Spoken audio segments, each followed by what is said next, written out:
It is a great honor to return to the National Defense University. Here at Fort McNair, Americans have served in uniform since 1791, standing guard in the earliest days of the Republic and contemplating the future of warfare here in the 21st century. For over 2 centuries, the United States has been bound together by founding documents that defined who we are as Americans and served as our compass through every type of change. Matters of war and peace are no different. Americans are deeply ambivalent about war, but having fought for our independence, we know a price must be paid for freedom. From the Civil War to our struggle against fascism, on through the long twilight struggle of the Cold War. Battlefields have changed and technology has evolved, but our commitment to constitutional principles has weathered every war, and every war has come to an end.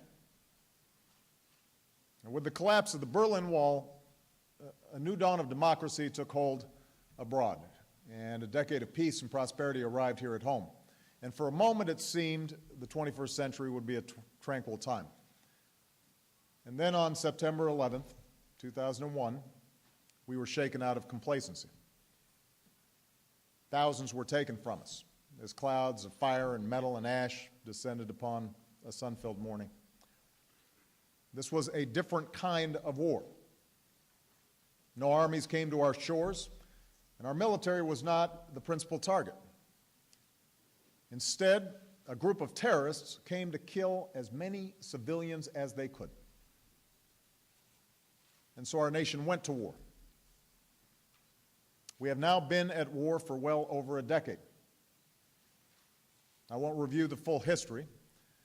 What is clear is that we quickly drove al-Qaeda out of Afghanistan, but then shifted our focus and began a new war in Iraq. And this carried significant consequences for our fight against al-Qaeda, our standing in the world, and to this day, our interests in a vital region. Meanwhile, we strengthened our defenses, hardening targets, tightening transportation security, giving law enforcement new tools to prevent terror. Most of these changes were sound.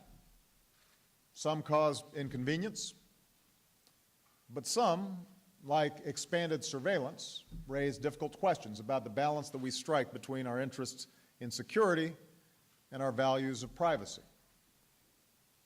And in some cases, I believe we compromised our basic values by using torture to interrogate our enemies and detaining individuals in a way that ran counter to the rule of law. So after I took office, we stepped up the war against al-Qaeda, but we also sought to change its course. We relentlessly targeted al-Qaeda's leadership. We ended the war in Iraq and brought nearly 150,000 troops home. We pursued a new strategy in Afghanistan and increased our training of Afghan forces.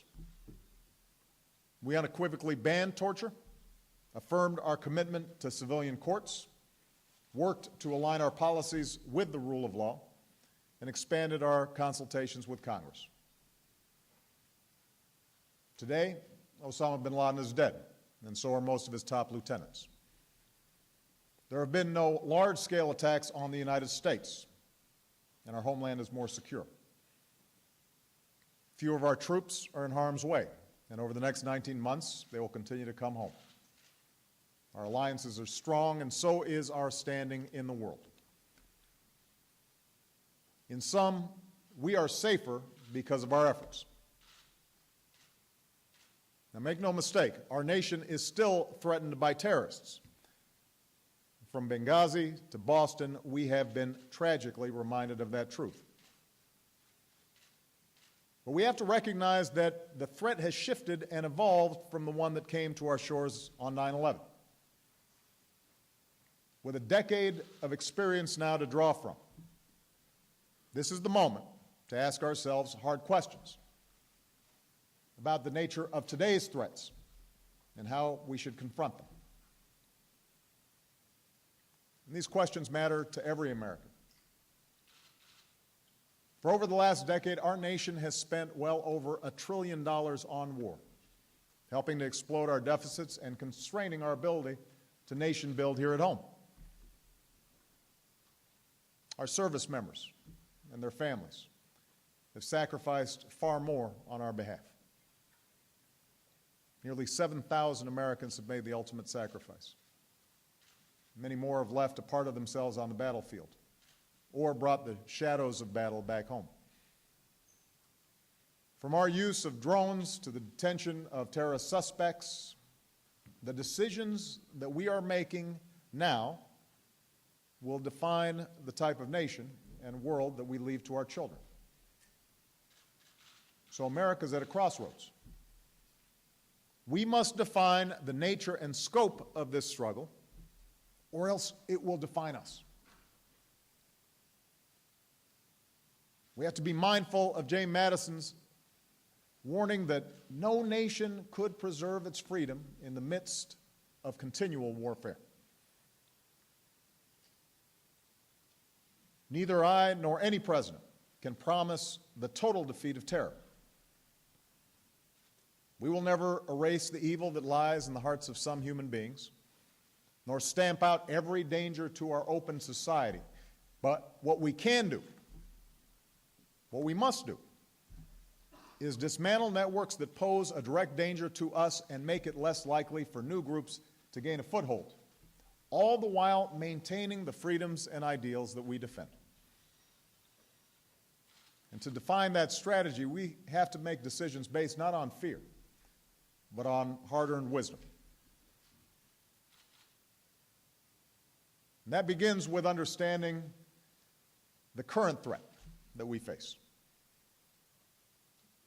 Today, the core of al-Qaeda in Afghanistan and Pakistan is on the path to defeat.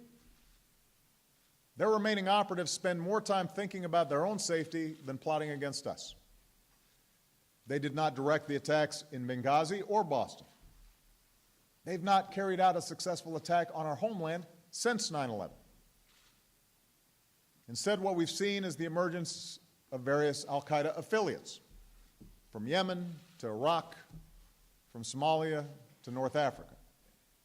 The threat today is more diffuse, with al-Qaeda's affiliates in the Arabian Peninsula, AQAP, the most active in plotting against our homeland. And while none of AQAP's efforts approach the scale of 9/11, they have continued to plot acts of terror, like the attempt to blow up an airplane on Christmas Day in 2009. Unrest in the Arab world has also allowed extremists to gain a foothold in countries like Libya and Syria. But here, too, there are differences from 9/11. In some cases, we continue to confront state-sponsored networks like Hezbollah that engage in acts of terror to achieve political goals. Other of these groups are simply collections of local militias or extremists interested in seizing territory. And while we are vigilant for signs that these groups may pose a transnational threat, most are focused on operating in the countries and regions where they are based. And that means we'll face more localized threats like what we saw in Benghazi, or the BP oil facility in Algeria, in which local operatives, perhaps in loose affiliation with regional networks, launch periodic attacks against Western diplomats, companies, and other soft targets, or resort to kidnapping and other criminal enterprises to fund their operations. And finally, we face a real threat from radicalized individuals here in the United States. Whether it's a shooter at a Sikh temple in Wisconsin, a plane flying into a building in Texas, or the extremists who killed 168 people at the federal building in Oklahoma City, America's confronted many forms of violent extremism in our history. Deranged or alienated individuals, often U.S. citizens or legal residents, can do enormous damage, particularly when inspired by larger notions of violent jihad. And that pull towards extremism appears to have led to the shooting at Fort Hood and the bombing of the Boston Marathon. So that's the current threat. Lethal, yet less capable, al-Qaeda affiliates. Threats to diplomatic facilities and businesses abroad. Homegrown extremists. This is the future of terrorism. We have to take these threats seriously and do all that we can to confront them. But as we shape our response, we have to recognize that the scale of this threat closely resembles the types of attacks we faced before 9/11. In the 1980s, we lost Americans to terrorism at our embassy in Beirut, at our Marine barracks in Lebanon, on a cruise ship at sea, at a disco in Berlin, and on a Pan Am flight, Flight 103, over Lockerbie. In the 1990s, we lost Americans to terrorism at the World Trade Center, at our military facilities in Saudi Arabia, and at our embassy in Kenya. These attacks were all brutal. They were all deadly. And we learned that left unchecked, these threats can grow. But if dealt with smartly and proportionally, these threats need not rise to the level that we saw on the eve of 9/11. Moreover, we have to recognize that these threats don't arise in a vacuum. Most, though not all, of the terrorism we faced is fueled by a common ideology, a belief by some extremists that Islam is in conflict with the United States and the West, and that violence against Western targets, including civilians, is justified in pursuit of a larger cause. Of course, this ideology is based on a lie, for the United States is not at war with Islam. And this ideology is rejected by the vast majority of Muslims, who are the most frequent victims of terrorist attacks. Nevertheless, this ideology persists. And in an age when ideas and images can travel the globe in an instant, our response to terrorism can't depend on military or law enforcement alone. We need all elements of national power to win a battle of wills, the battle of ideas. So what I want to discuss here today is the components of such a comprehensive counterterrorism strategy. First, we must finish the work of defeating al-Qaeda and its associated forces.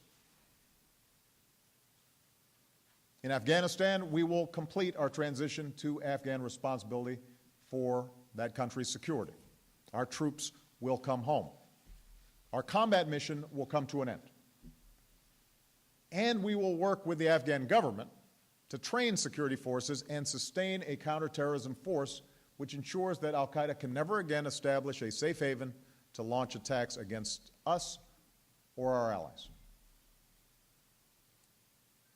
Now, beyond Afghanistan, we must define our effort not as a boundless global war on terror, but rather as a series of persistent, targeted efforts to dismantle specific networks of violent extremists that threaten America. In many cases, this will involve partnerships with other countries. Already, thousands of Pakistani soldiers have lost their lives fighting extremists. In Yemen, we are supporting security forces that have reclaimed territory from AQAP. In Somalia, we helped a coalition of African nations push al-Shabaab out of its strongholds. In Mali, we're providing military aid to French-led intervention to push back al-Qaeda in the Maghreb and help the people of Mali reclaim their future. Much of our best counterterrorism cooperation results in the gathering and sharing of intelligence, the arrest and prosecution of terrorists. That's how a Somali terrorist apprehended off the coast of Yemen is now in a prison in New York. That's how we worked with European allies to disrupt plots from Denmark to Germany to the United Kingdom. That's how intelligence collected with Saudi Arabia helped us stop a cargo plane from being blown up over the Atlantic. These partnerships work. But despite our strong preference for the detention and prosecution of terrorists. Sometimes this approach is foreclosed. Al-Qaeda and its affiliates try to gain foothold in some of the most distant and unforgiving places on earth. They take refuge in remote tribal regions. They hide in caves and walled compounds. They train in empty deserts and rugged mountains. In some of these places, such as parts of Somalia and Yemen, the state only has the most tenuous reach into the territory. In other cases, the state lacks the capacity or will to take action. And it's also not possible for America to simply deploy a team of special forces to capture every terrorist. Even when such an approach may be possible, there are places where it would pose profound risks to our troops and local civilians, where a terrorist compound cannot be breached without triggering a firefight with surrounding tribal communities, for example, that pose no threat to us. Times when putting U.S. boots on the ground may trigger a major international crisis.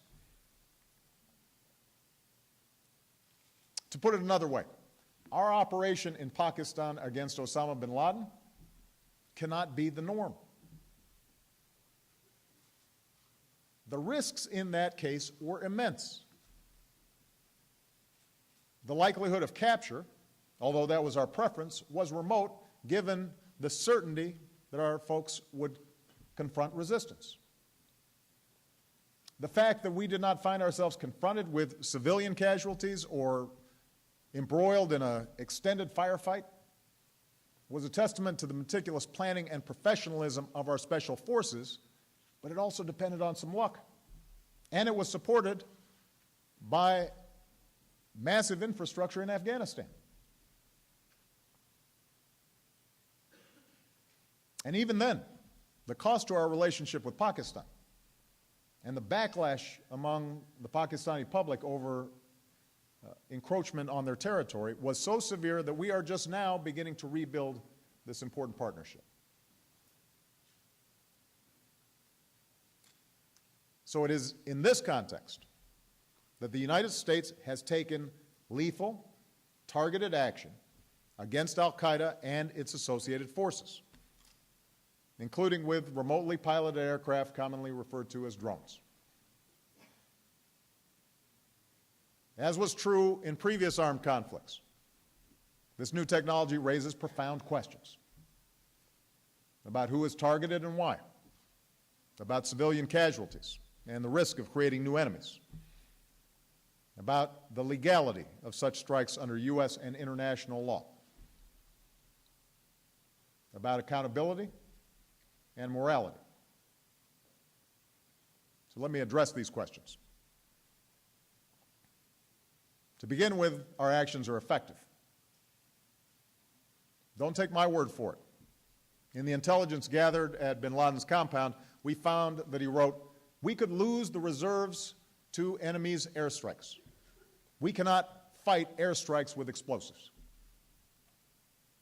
Other communications from al-Qaeda operatives confirm this as well. Dozens of highly skilled al-Qaeda commanders, trainers, bomb makers, and operatives have been taken off the battlefield. Plots have been disrupted that would have targeted international aviation, U.S. transit systems, European cities, and our troops in Afghanistan. Simply put, these strikes have saved lives. Moreover, America's actions are legal. We were attacked on 9/11. Within a week, Congress overwhelmingly authorized the use of force. Under domestic law and international law, the United States is at war with al-Qaeda, the Taliban, and their associated forces.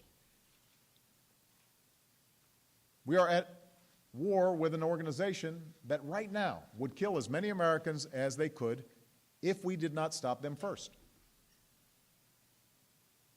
So this is a just war, a war waged proportionally, in last resort, and in self-defense. And yet, as our fight enters a new phase, America's legitimate claim of self-defense cannot be the end of the discussion.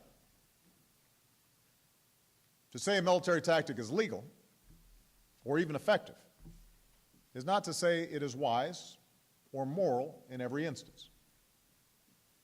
For the same progress that gives us the technology to strike half a world away also demands the discipline to constrain that power or risk abusing it. And that's why, over the last 4 years, my administration has worked vigorously to establish a framework that governs our use of force against terrorists, insisting upon clear guidelines, oversight, and accountability that is now codified in presidential policy guidance that I signed yesterday. In the Afghan war theater, we must and will continue to support our troops until the transition is complete at the end of 2014. And that means we will continue to take strikes against high-value al-Qaeda targets, but also against forces that are massing to support attacks on coalition forces. But by the end of 2014, we will no longer have the same need for force protection. And the progress we've made against core al-Qaeda will reduce the need for unmanned strikes. Beyond the Afghan theater, we only target al-Qaeda and its associated forces. And even then, the use of drones is heavily constrained. America does not take strikes when we have the ability to capture individual terrorists. Our preference is always to detain, interrogate, and prosecute them. America cannot take strikes wherever we choose. Our actions are bound by consultations with partners and respect for state sovereignty. America does not take strikes to punish individuals. We act against terrorists who pose a continuing and imminent threat to the American people, and when there are no other governments capable of effectively addressing the threat. And before any strike is taken, there must be near certainty that no civilians will be killed or injured, the highest standard we can set. Now, this last point is critical because much of the criticism about drone strikes,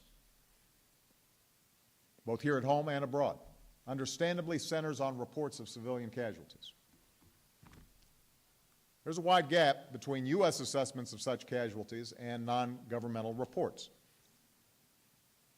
Nevertheless, it is a hard fact that U.S. strikes have resulted in civilian casualties, a risk that exists in every war. And for the families of those civilians, no words or legal construct can justify their loss. For me and those in my chain of command, those deaths will haunt us as long as we live, just as we are haunted by the civilian casualties that have occurred throughout conventional fighting in Afghanistan and Iraq. But as Commander-in-Chief, I must weigh these heartbreaking tragedies against the alternatives. To do nothing in the face of terrorist networks would invite far more civilian casualties, not just in our cities at home and our facilities abroad, but also in the very places like Sana'a and Kabul and Mogadishu, where terrorists seek a foothold. Remember that the terrorists we are after target civilians, and the death toll from their acts of terrorism against Muslims dwarfs any estimate of civilian casualties from drone strikes.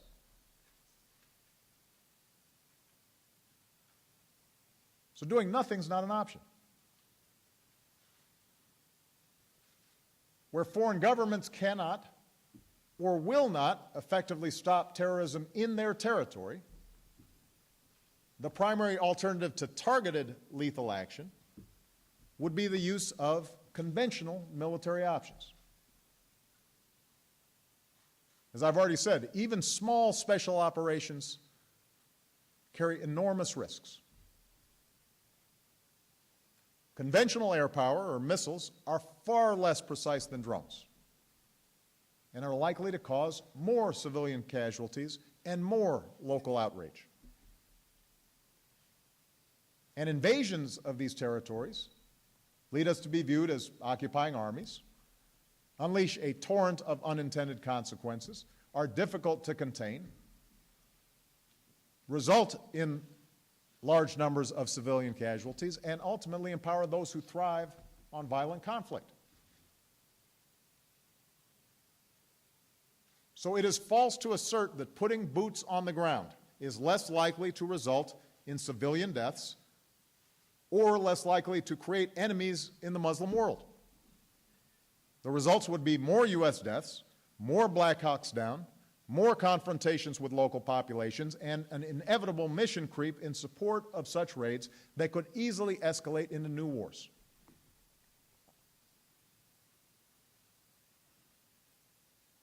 Yes, the conflict with al-Qaeda, like all armed conflict, invites tragedy.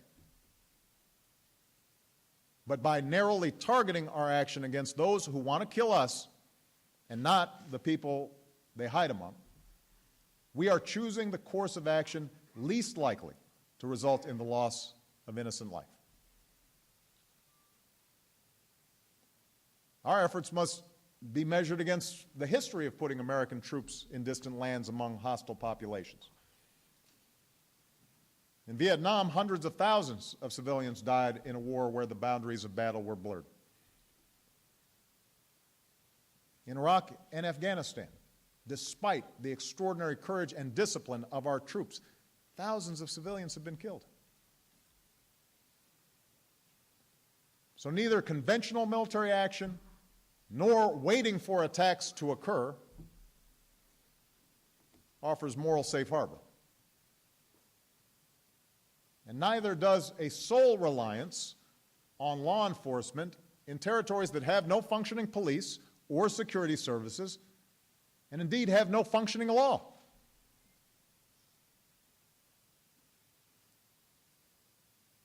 Now, this is not to say that the risks are not real. Any U.S. military action in foreign lands risks creating more enemies and impacts public opinion overseas. Moreover, our laws constrain the power of the president, even during wartime. And I've taken an oath to defend the Constitution of the United States. The very precision of drone strikes and the necessary secrecy often involved in such actions can end up shielding our government from the public scrutiny that a troop deployment invites. It can also lead a president and his team to view drone strikes as a cure-all for terrorism. And for this reason, I've insisted on strong oversight of all lethal action. After I took office, my administration began briefing all strikes outside of Iraq and Afghanistan to the appropriate committees of Congress. Let me repeat that. Not only did Congress authorize the use of force, it is briefed on every strike that America takes. Every strike. That includes the one instance where we targeted an American citizen, Anwar al-Awlaki, the Chief of External Operations for AQAP. This week I authorized the declassification of this action and the deaths of 3 other Americans in drone strikes to facilitate transparency and debate on this issue and to dismiss some of the more outlandish claims that have been made. For the record, I do not believe it would be constitutional for the government to target and kill any U.S. citizen with a drone or with a shotgun without due process. Nor should any president deploy armed drones over U.S. soil. But when a U.S. citizen goes abroad to wage war against America and is actively plotting to kill U.S. citizens, and when neither the United States nor our partners are in a position to capture him before he carries out a plot, his citizenship should no more serve as a shield than a sniper shooting down on an innocent crowd should be protected from a SWAT team. That's who Anwar al-Awlaki was. He was continuously trying to kill people. He helped oversee the 2010 plot to detonate explosive devices on 2 U.S.-bound cargo planes. He was involved in planning to blow up an airliner in 2009. When Farouk Abdul Muttalib, the Christmas Day bomber, went to Yemen in 2009, al-Awlaki hosted him, approved his suicide operation, helped him tape a martyrdom video to be shown after the attack, and his last instructions were to blow up the airplane when it was over American soil. I would have detained and prosecuted al-Awlaki if we captured him before he carried out a plot, but we couldn't. And as president, I would have been derelict in my duty had I not authorized the strike that took him out.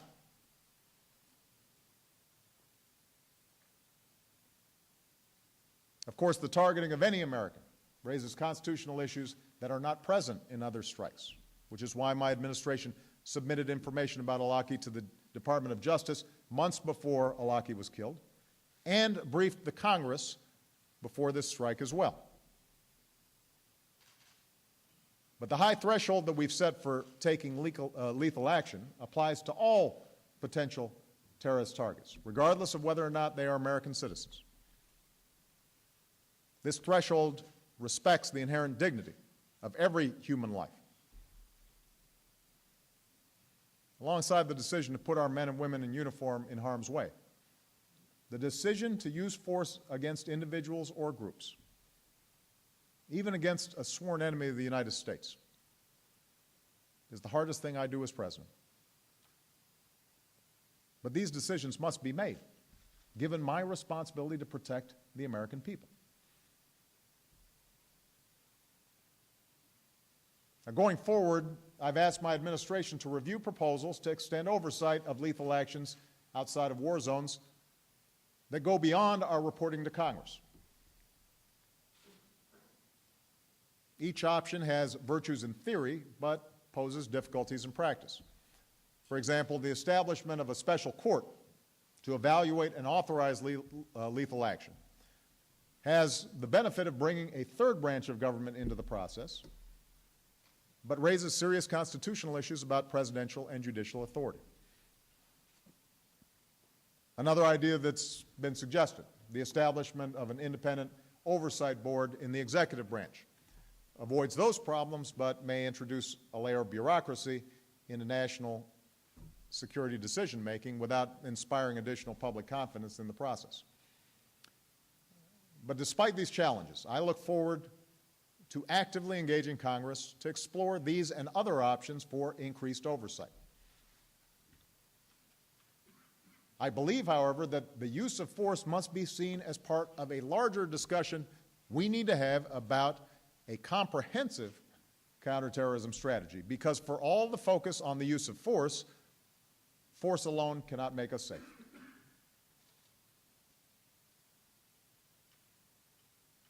We cannot use force everywhere that a radical ideology takes root. And in the absence of a strategy that reduces the wellspring of extremism, a perpetual war through drones or special forces or troop deployments will prove self-defeating and alter our country in troubling ways. So the next element of our strategy involves addressing the underlying grievances and conflicts that feed extremism, from North Africa to South Asia. As we've learned this past decade, this is a vast and complex undertaking. We must be humble in our expectation that we can quickly resolve deep-rooted problems like poverty and sectarian hatred. Moreover, no two countries are alike, and some will undergo chaotic change before things get better. But our security and our values demand that we make the effort. This means patiently supporting transitions to democracy in places like Egypt and Tunisia and Libya, because the peaceful realization of individual aspirations will serve as a rebuke to violent extremism. We must strengthen the opposition in Syria while isolating extremist elements, because the end of a tyrant must not give way to the tyranny of terrorism. We are actively working to promote peace between Israelis and Palestinians because it is right and because such a peace could help reshape attitudes in the region.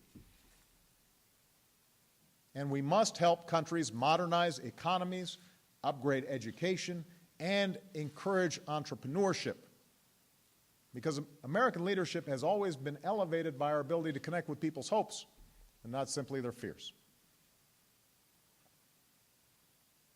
And success on all these fronts requires sustained engagement, but it will also require resources.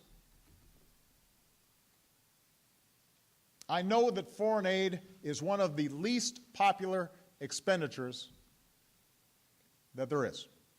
That's true for Democrats and Republicans. I've seen the polling. Even though it amounts to less than 1% of the federal budget. In fact, a lot of folks think it's 25% if you ask people on the streets. Less than 1%. Still wildly unpopular. But foreign assistance cannot be viewed as charity. It is fundamental to our national security. And it's fundamental to any sensible long-term strategy to battle extremism. Moreover, foreign assistance is a tiny fraction of what we spend fighting wars that our assistance might ultimately prevent. For what we spent in a month in Iraq at the height of the war, we could be training security forces in Libya, maintaining peace agreements between Israel and its neighbors, feeding the hungry in Yemen, building schools in Pakistan, and creating reservoirs of goodwill that marginalize extremists. So that has to be part of our strategy. Moreover, America cannot carry out this work if we don't have diplomats serving in some very dangerous places. Over the past decade, we have strengthened security at our embassies, and I am implementing every recommendation of the Accountability Review Board, which found unacceptable failures in Benghazi. I've called on Congress to fully fund these efforts to bolster security and harden facilities, improve intelligence, and facilitate a quicker response time from our military if a crisis emerges. But even after we take these steps, some irreducible risks to our diplomats will remain.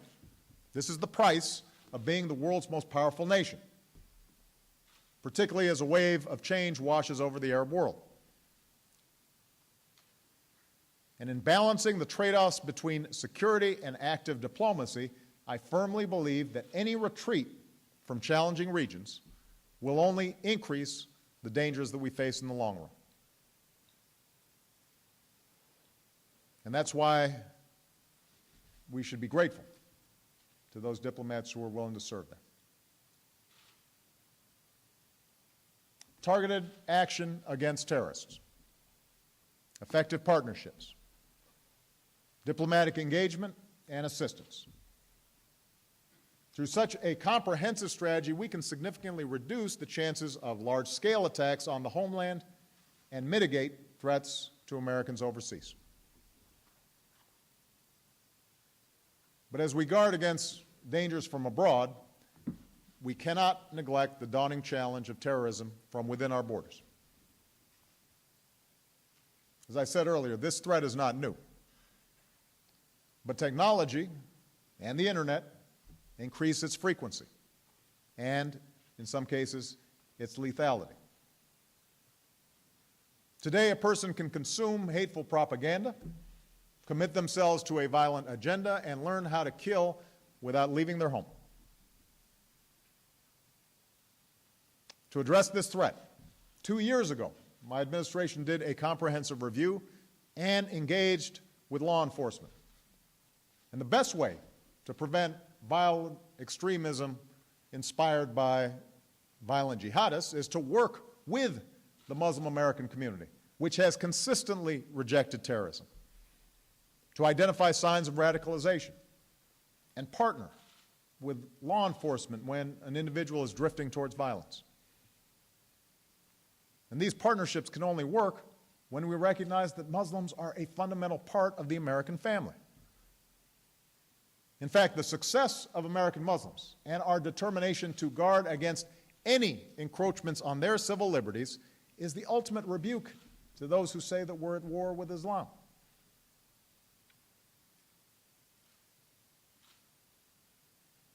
Now, thwarting homegrown plots presents particular challenges in part because of our proud commitment to civil liberties for all who call America home.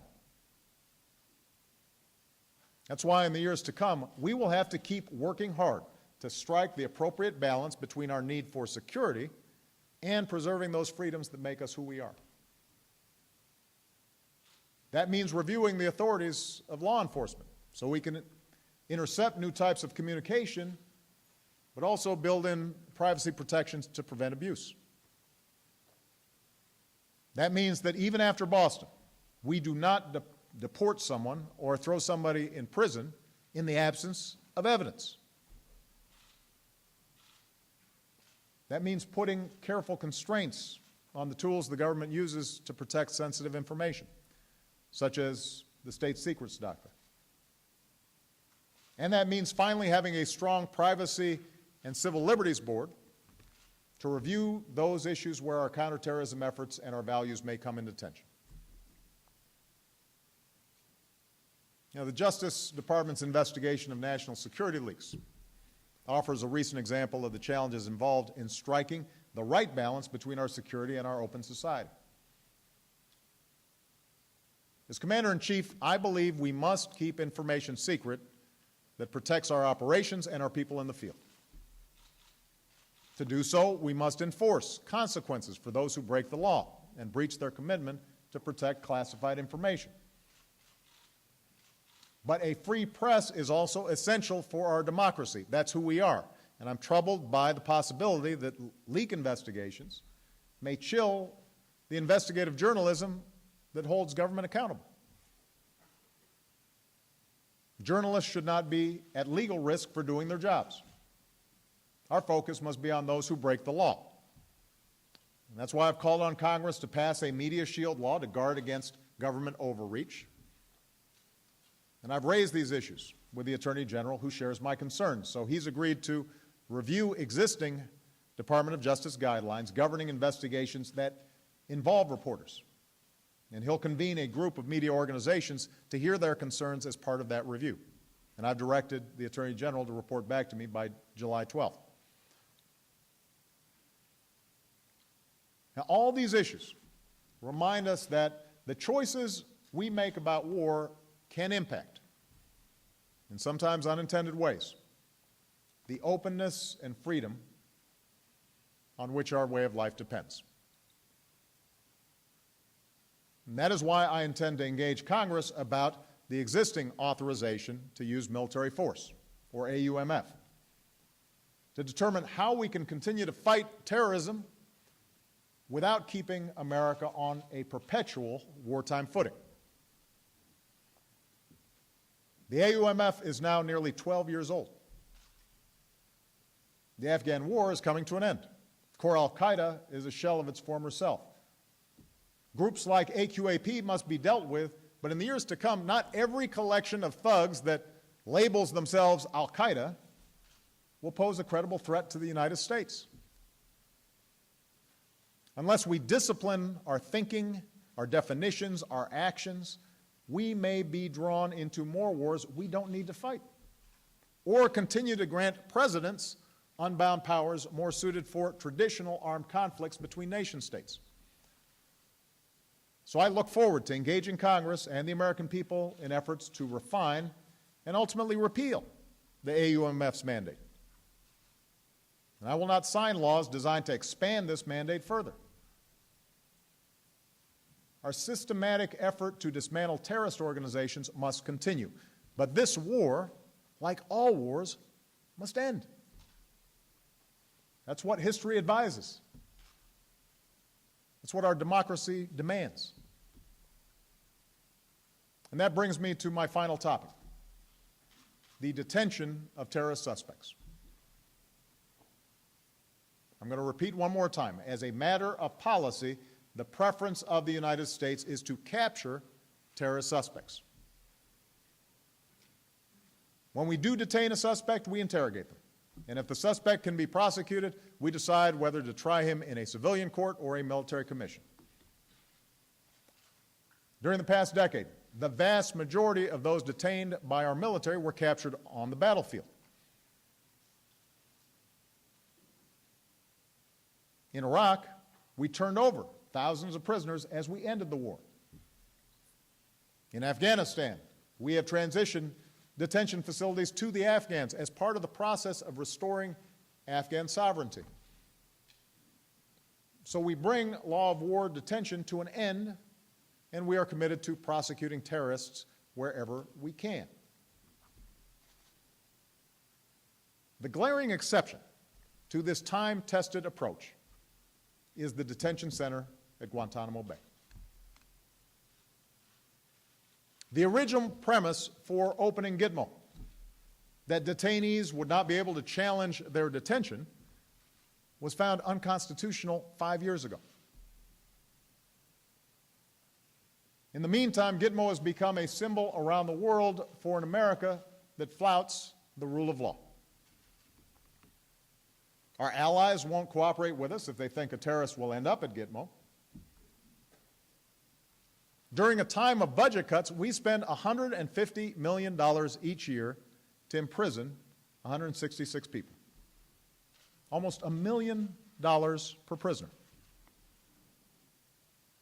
And the Department of Defense estimates that we must spend another $200 million to keep Gitmo open at a time when we're cutting investments in education and research here at home, and when the Pentagon is struggling with sequester and budget cuts. Now, as president, I have tried to close Gitmo. I transferred 67 detainees to other countries before Congress imposed restrictions to effectively prevent us from either transferring detainees to other countries or imprisoning them here in the United States. These restrictions make no sense.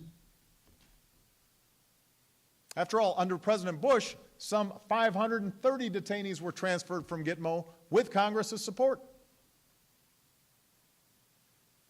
When I ran for president the first time, John McCain supported closing Gitmo. This was a bipartisan issue. No person has ever escaped one of our supermax or military prisons here in the United States, ever. Our courts have convicted hundreds of people for terrorism or terrorism-related offenses, including some folks who are more dangerous than most Gitmo detainees. They're in our prisons. And given my administration's relentless pursuit of al-Qaeda's leadership, there is no justification beyond politics for Congress to prevent us from closing a facility that should have never been opened. Today,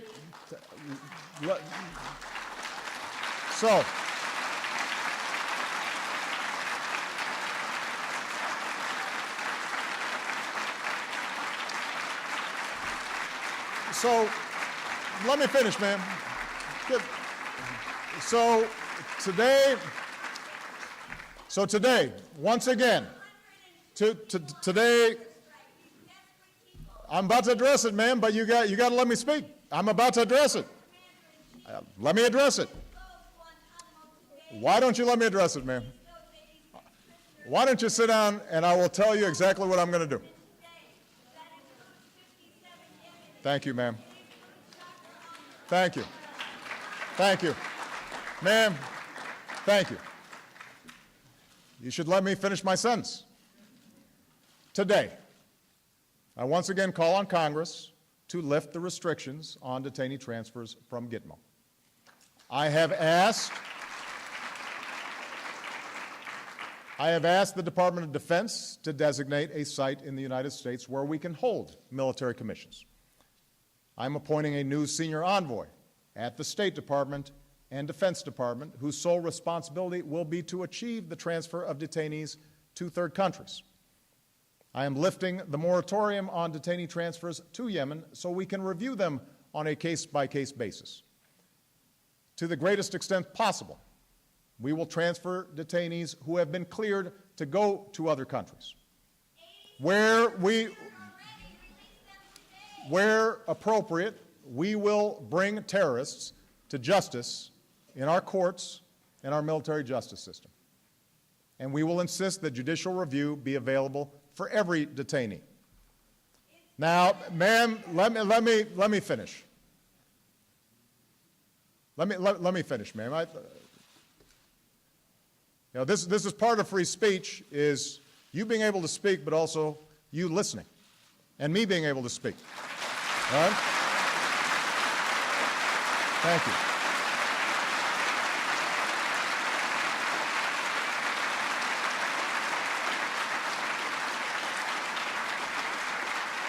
Now, even after we take these steps, one issue will remain, which is how to deal with those Gitmo detainees who we know have participated in dangerous plots or attacks, but who cannot be prosecuted, for example, because the evidence against them has been compromised or is inadmissible in a court of law. But once we commit to a process of closing Gitmo, I am confident that this legacy problem can be resolved, consistent with our commitment to the rule of law. And I know the politics are hard, but history will cast a harsh judgment on this aspect of our fight against terrorism and those of us who failed to end it. Imagine a future 10 years from now or 20 years from now when the United States of America is still holding people who have been charged with no crime on a piece of land that is not part of our country. Look at the current situation, where we are force-feeding detainees who are being held on a hunger strike. I'm willing to cut the young lady who interrupted me some slack, because it's worth being passionate about. Is this who we are? Is that something our founders foresaw? Is that the America we want to leave our children? Our sense of justice is stronger than that. We have prosecuted scores of terrorists in our courts. That includes Umar Farouk Abdulmutallab, who tried to blow up an airplane over Detroit, and Faisal Shahzad, who put a car bomb in Times Square. It's in a court of law that we will try Doksar Charnev, who is accused of bombing the Boston Marathon. Richard Reed, the shoe bomber, is, as we speak, serving a life sentence in a maximum security prison here in the United States. In sentencing Reed, Judge William Young told him, "The way we treat you is the measure of our own liberty." When we went, he went on to, we went on,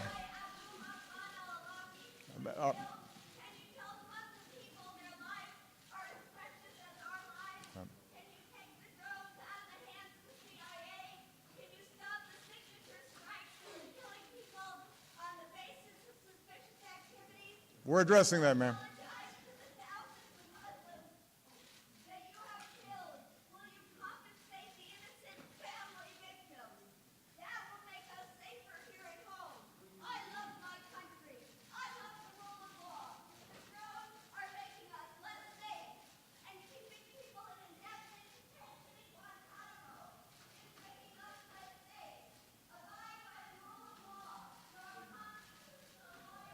You know, I think that and I'm going off script as you might expect here.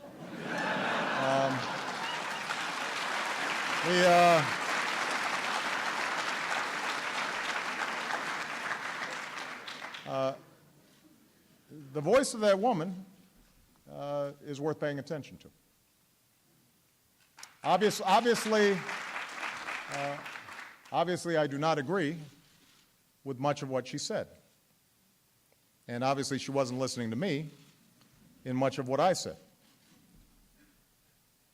But these are tough issues. And the suggestion that we can gloss over them is wrong. You know, when that judge sentenced Mr. Reed, the shoe bomber, he went on to point to the American flag that flew in the courtroom. That flag, he said, will fly there long after this is all forgotten. That flag still stands for freedom. So, America, we face down dangers far greater than al-Qaeda. By staying true to the values of our founding, and by using our constitutional compass, we have overcome slavery and civil war and fascism and communism.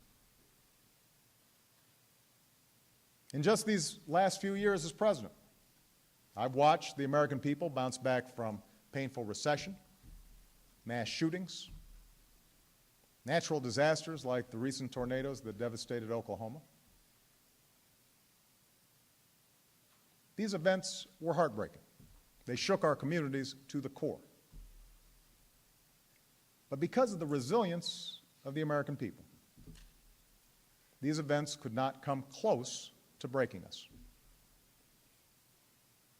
I think of Lauren Manning, the 9/11 survivor who had severe burns over 80% of her body, who said, "That's my reality. I put a Band-Aid on it, literally, and I move on." I think of the New Yorkers who filled Times Square the day after an attempted car bomb as if nothing had happened. I think of the proud Pakistani parents who, after their daughter was invited to the White House, wrote to us, "We have raised an American Muslim daughter to dream big and never give up because it does pay off." I think of all the wounded warriors rebuilding their lives and helping other vets to find jobs. I think of the runner planning to do the 2014 Boston Marathon who said, "Next year you're going to have more people than ever." Determination is not something to be messed with. That's who the American people are. Determined and not to be messed with.